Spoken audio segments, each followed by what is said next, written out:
Good evening. You're watching The Digital Age. I'm Jim Zirin. Tonight we have a terrific show in store for you about the 2008 presidential elections. It's been called Decision 2008. But right now it looks like Indecision 2008. Who's in, who's out, who's going to win, who's going to lose? Only time will tell. But polls can give us an educated guess. And tonight's guest is a pollster, one of the leading pollsters in the country.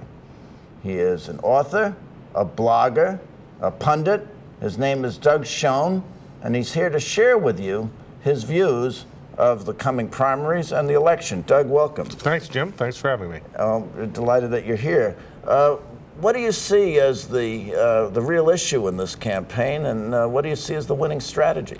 Well, those are tough questions. The real issue, I think, is something to do with America's role in the world and its competitiveness. We were talking as we began about not only foreign policy, but the dollar. And I think what the American people are really saying is, where do we fit? Who are we? How do we make a go of it in this ever-changing world? What are our foreign obligations and what are our domestic obligations? And as to how it's going to play out, your guess is as good as mine. Do you think that the candidates are adequately speaking to those issues? You know, I'm not sure. I think the problem with the primary process is that we tend to have two parties that are relatively polarized, and candidates speak to the constituencies that presumably control those party nominating processes. And I think that those issues frequently get sidetracked, if not ignored. Well, this is 2008, and we're seeing an increased role for technology.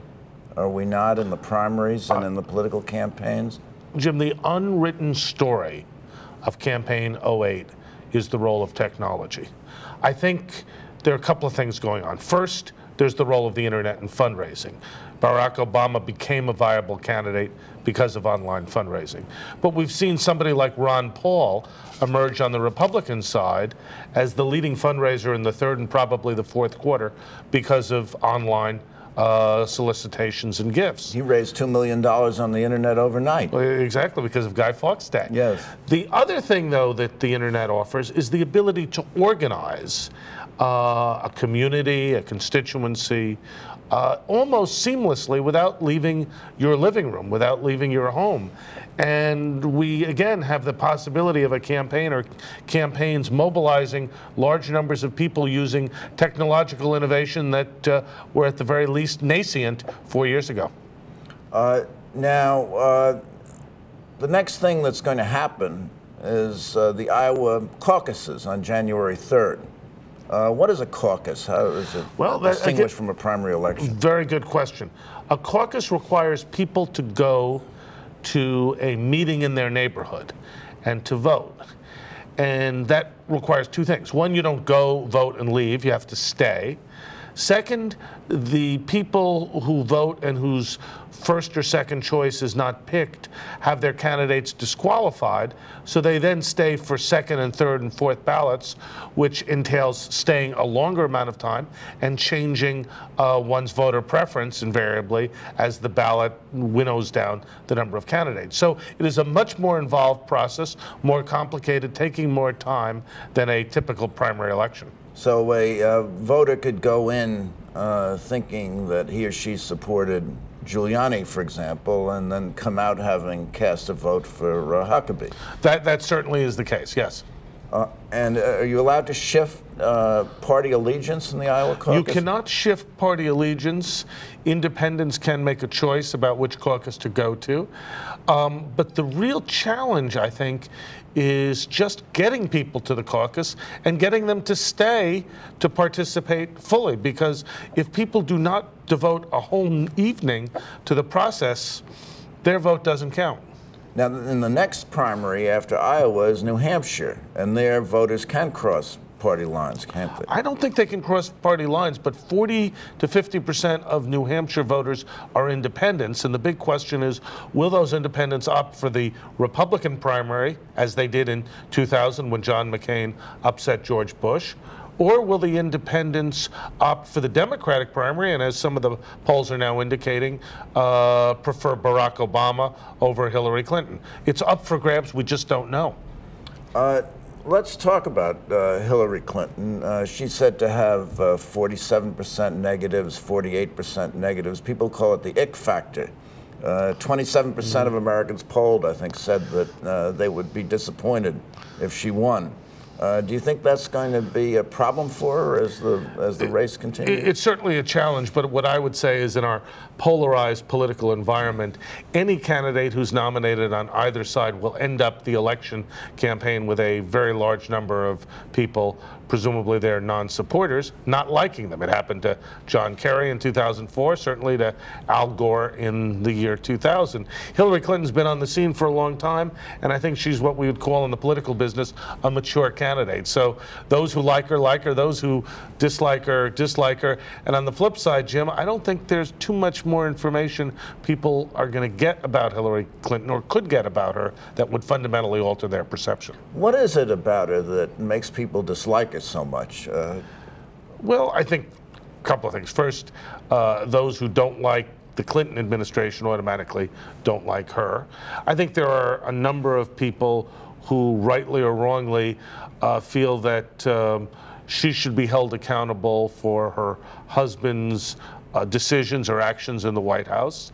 And I think, third, she had began her career as First Lady in a polarizing manner, particularly with health care. And I think a number of people hold that against her. Now let's look at Obama. Obama has been doing surprisingly well. He may take Iowa. Well, he's certainly in a statistical tie in Iowa. I think that people are looking for a fresh face. At the same time, their question about him is, does he have the requisite degree of experience to be a president? And I think until recently, those have been questions that have not been answered in the affirmative. I think now people are sensing he's beginning to find his voice and become a more competitive candidate. Well, Hillary enthusiasts say, well, Obama's a nice guy, but he isn't really ready. And the subtext for that is the country ready? I think the subtext is for a black president.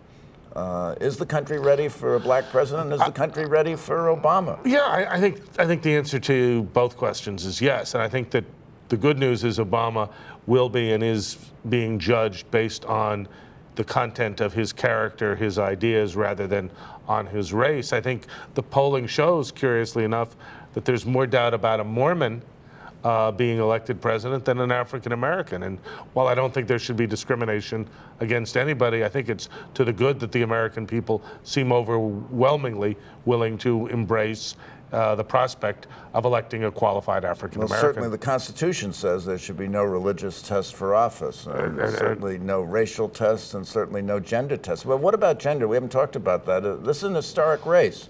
If Hillary wins, she'll be the first female president of the United States. I think there are more than 10 countries that have female heads of state at the moment. It's a changing world. It is. I think, Jim, that there is little resistance among men. I mean, there's some, but not a lot, towards electing a female president.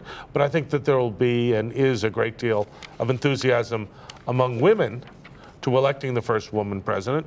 And I think that she could well stimulate participation from segments that heretofore have not been fully engaged in the political process. And what about Edwards? Edwards has campaigned very, very hard on the Democratic side, and he's running strongly in Iowa, but certainly behind Obama and possibly Hillary. What do you think his prospects are? He's got to win the Iowa caucuses, otherwise he's finished. I think he's moved far to the left. He's been very critical of Senator Clinton. He is campaigning as the, I guess, anti-corporate Democrat, if you will. And he's staked his entire candidacy on winning the Iowa caucuses. He's been competitive there for the better part of the last 2 years. He slipped a bit recently. I wouldn't bet that he'll win, but at the same time, he's managed to hold about a quarter of the vote there fairly consistently. Let's just move over to the Republican side. You had Giuliani as a front runner for months and months, and Huckabee was almost a non-entity when he started out, and even the press wasn't following him around. And he seems to have come from nowhere to the point where he's predicted by some pollsters to be ahead in Iowa. What do you make of all that? Well, I think there's been a real void on the Republican side. I mean, the polling has shown that in excess of 40% of Republican primary voters believe that their own party lacks the right or qualified choices. Huckabee has been running in Iowa as an avowed Christian conservative. He's called himself a Christian leader in his advertising. 40% of Iowa caucus goers on the Republican side are Christian conservatives. So I think he's filling a void. They like that. They like that. I think there's an open question, Jim, as he goes to New Hampshire and beyond, whether he can maintain the level of support he's now showing in the polls. But if he wins in Iowa, he'll carry with him a certain amount of momentum into New Hampshire. I think a certain amount of momentum, but it's unclear to me how much. He's running about 4 or 5% in New Hampshire now, and I think if he gets into healthy double digits in New Hampshire, even if he wins Iowa, that would be a pretty darn good showing. Yes. Well, of course, Romney is very well known in New Hampshire. Yes. He was governor of a neighboring state, and I think he has the lead there. And then there's great support for John McCain. Yeah, I think John McCain, obviously having beaten George Bush in 2000, is, if nothing else, the sentimental favorite. He's been endorsed by the union leader. Manchester Union leader. Yes, the Manchester Union leader. He has also the capacity and potential to bring some of those independents we were speaking of back into the Republican primary, and he'll need that vote if he is to be competitive going forward. So in a certain sense, he's in a competition with Obama for the sort of floating independent vote that might vote Republican or might vote Democratic. In outlining the issues for us earlier, you didn't mention the T word, which of course is terrorism. And terrorism resonates with Americans, particularly in the Northeast. Now, wouldn't McCain be the natural anti-terrorism candidate in light of his military background? You would think so. McCain's had a couple of problems. First, he has taken a more liberal position on immigration than Republican voters are comfortable with. And having supported the war in Iraq, particularly when it was going badly, he was, I think, probably unfairly tarnished with the brush of failure in Iraq, as the surge has appeared to, at the very least, produce military, if not political, stability. I think he's benefited. I also think there's another T word which ties into both of those, terrorism notwithstanding, which is trade. And I think that one of the real questions is who's going to stand up for the American people, who's going to protect American working people. And on the terror issue, so far, Rudy Giuliani has, by talking about 9/11, managed to make himself the bold, strong leader, or apparently the bold, strong leader. And I think one of the weaknesses of the McCain campaign is that they have not been able to differentiate themselves on an issue that, by all rights, should be his to champion. Let's talk about Rudy Giuliani, America's mayor, hero of 9/11. The front runner for a while now seems to have dropped dramatically in the polls, and certainly is not very popular in New York, which should have been his power base. What do you make of him? Well, Rudy's got a strategy that I think, Jim, is problematic. He's effectively conceded New Hampshire, Iowa, South Carolina, Nevada, Michigan. He may well be competitive in Michigan and South Carolina, but the other 3 or 4 he's not doing particularly well in. And it would defy history if he could lose 3 or 4 primaries in a row, and then where he is strong, February 5th, states like New Jersey, California, New York, come back. That being said, Giuliani is trying to, I guess, stay as competitive as he can, as long as he can, to take advantage of the popularity he's garnered in our large, more moderate states, which are certainly delegate rich. Ex-New York. Yes, I think he'll do okay in New York, but he'll certainly, as you suggest, face real competition. How much has he been hurt by the scandals?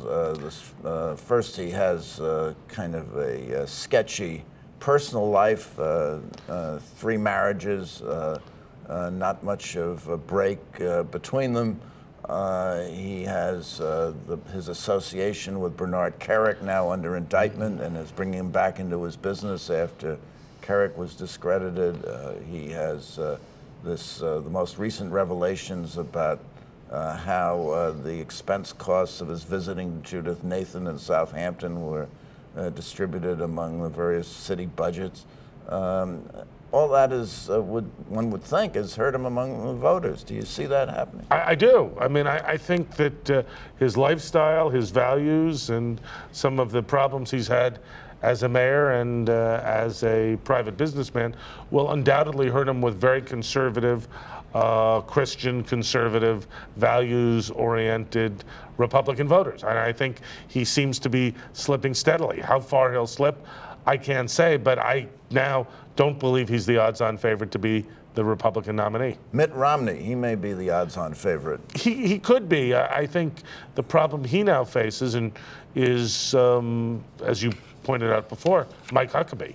Because for the longest period of time, Romney had a double-digit lead in Iowa. That's largely been eradicated.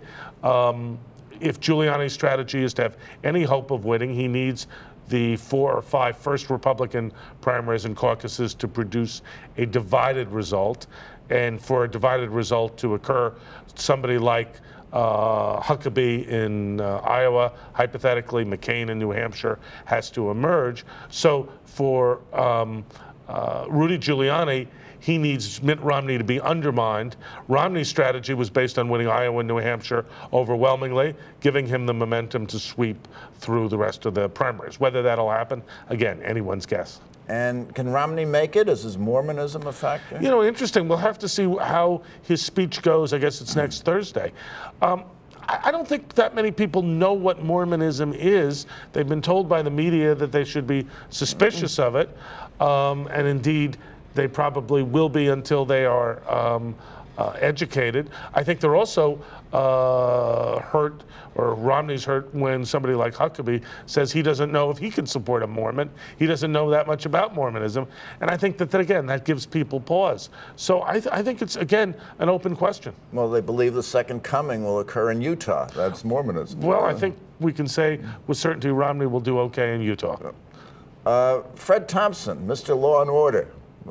His campaign seems to have completely fizzled. I think so. And, you know, interestingly enough, I think that has more to do with his persona than with his ideas. I mean, he's been talking about a flat tax. He's been talking about fundamental reassessments of Social Security and Medicare, all good things to do. But that being said, he's literally a blip on the radar screen, and he does not appear to be engendering much enthusiasm or passion.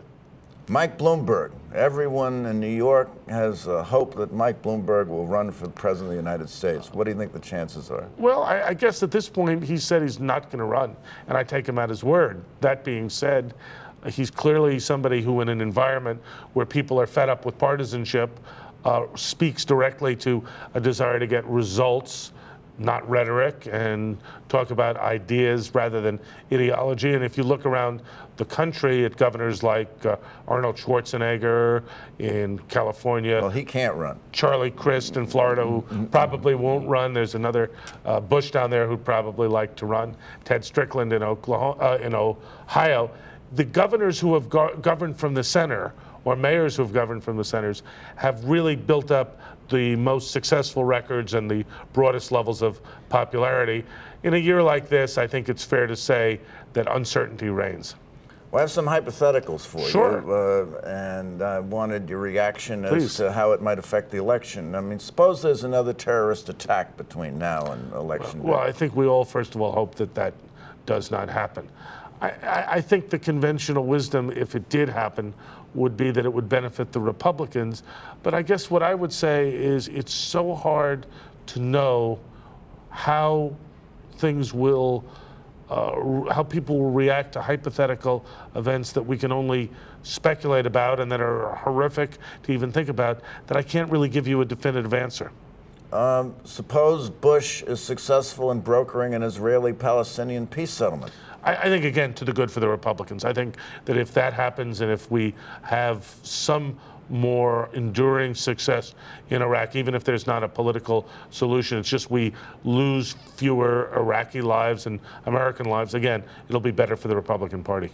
What happens if Bill Clinton is photographed by paparazzi in a darkened nightclub canoodling with an actress? I think people are going to vote for Hillary or against Hillary. God knows they have had ample chance to distinguish between the two. So I think Hillary's going to be judged on her own merits. She won't change her position on waterboarding? I don't think so. I think one of the larger... If that happens? Well, it'll be a private matter if she does. Suppose the stock market crashes. We were talking about that. I think that'll be good for the Democrats. If there's a downturn in the economy, and again, I think we all hope that that doesn't happen, but if there was a recession and the stock market crashed, I think it would redound to the Democrats' advantage. And suppose it's shown that the surge works in Iraq. Good for the Republicans, undeniably. Not good for the Democrats. No. And who was helped or hurt if Larry Craig marries Barney Frank? God, I couldn't touch that one. Yeah, can't touch that one.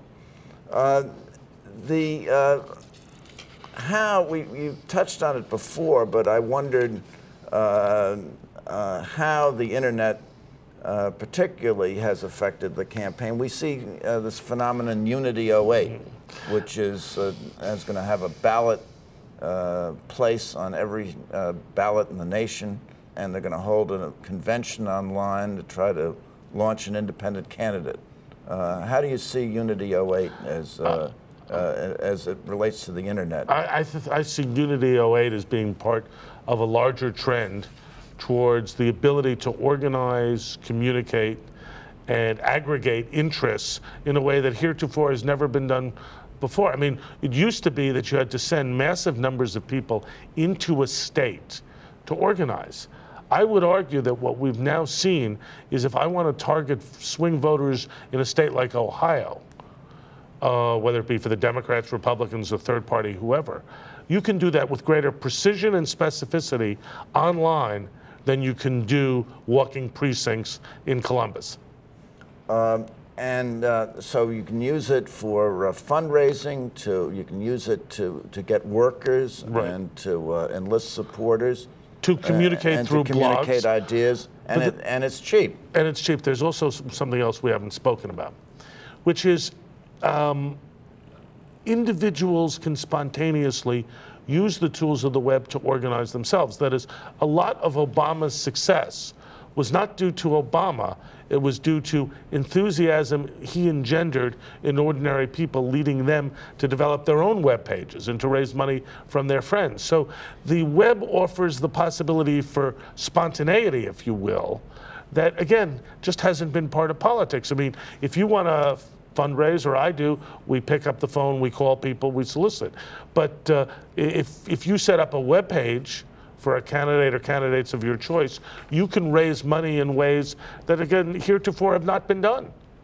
And you can organize voters. It offers a level of broad participation on a multiplicity of different ways that, again, hasn't been contemplated or understood.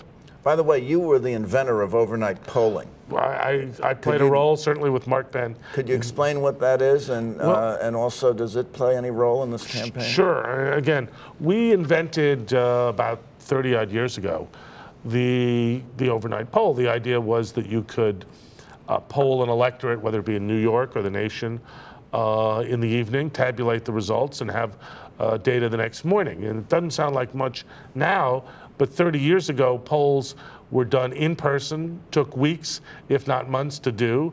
Telephone polls would take a couple of weeks. And we were able to get them done in usually about 24 hours, if not less. Now they're done commonplace.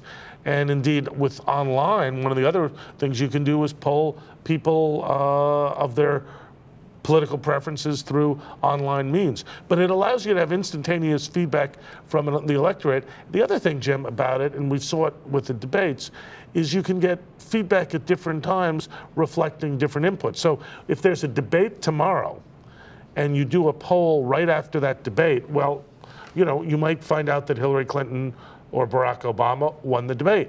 If the media then says the winner was John Edwards, and they spend 3 or 4 days telling the American people that John Edwards won, if you poll 4 days later, you might see that Edwards won the debate. So the net result of polling and the media and online is a sort of mishmash of inputs that have impact in ways that are very hard to predict and analyze. So who's more influential in the campaign, the media or pollsters?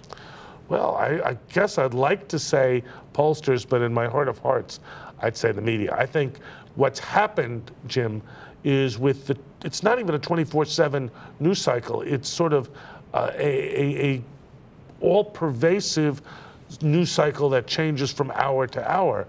We have so many inputs that literally anything gets said, gets reported online, can be on TV or radio instantaneously, so that the nightly news is less and less relevant to news gathering than it's ever been before, simply because all the time you literally have people who are communicating in different ways, in different fashions. One other area, we have a majority of conservatives on the United States Supreme Court at the moment. What role do you see the selection of Supreme Court justices having in the campaign? Again, I think a very good question. Right now, we're not talking about Supreme Court judges other than Republicans sort of saying that you know, they're going to nominate strict constructionists, and Democrats are basically making it clear that anybody who's not pro-choice won't be on the court. But I think that what's going to happen in the general election to appeal to swing voters, some of whom might not like whoever the Democrats or Republicans nominate, the Democrats will say, look, if you want judges who will support policies we like, then you have to vote Democratic even if you don't like the Democratic nominee. And the Republicans will do the same thing in terms of strict constructionists. I mean, Giuliani has made it clear you may not like his positions on guns and abortion, but he's going to appoint judges who will presumably take positions that are at least somewhat at variance with the worldview he articulated when he was New York City mayor. He'll appoint justices who are pro-gun and anti-abortion. That's what he's trying to say, as far as I can tell. Well, I have a question for you. Please. Doug Schoen, who's going to be the next president of the United States? Boy, I tell you, that's a tough one, and hopefully you'll have me back a year from now to see if my prediction was right. But if I had to bet today, I'd still bet on Hillary Clinton. I think that her political skills, the country's desire for change, and the fact that she has high name recognition, and she has Bill Clinton, who's a terrific asset, makes her, in my judgment, most likely to be elected. Hillary Clinton. That's Doug Schoen, thank you for coming by. It was really quite marvelous. I enjoyed it. And thank you for coming by. Tune in next week for more on the digital age. Don't forget to vote. And for the digital age, I am Jim Zirin. Good night and all the best.